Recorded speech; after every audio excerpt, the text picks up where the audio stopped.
Hey, Mr. Saltrock.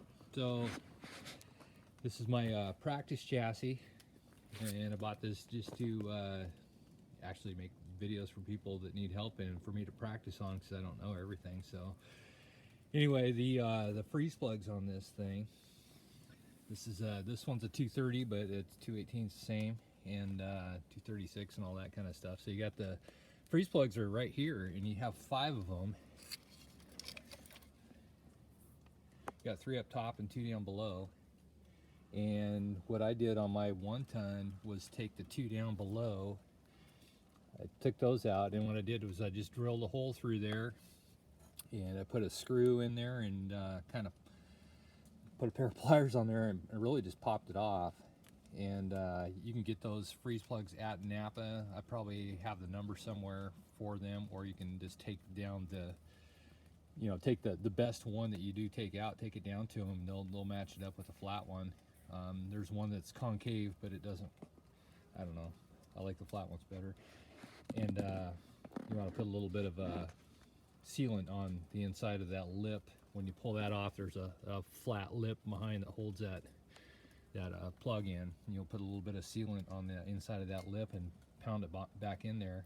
If it was me, I would probably take out the oil tube if you can.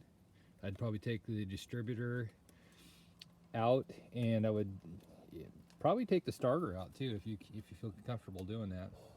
And all I did was when I did the 1-ton, I took the 2 bottom ones off, and this one right up here, I didn't take the back 2 off. I was being lazy, and I think what I did was I had the head on it, and you could probably put the old gasket back on. I think I put my garden hose through there, which flushed it forward that way, and then I flushed it through the radiator or through the fill tube there.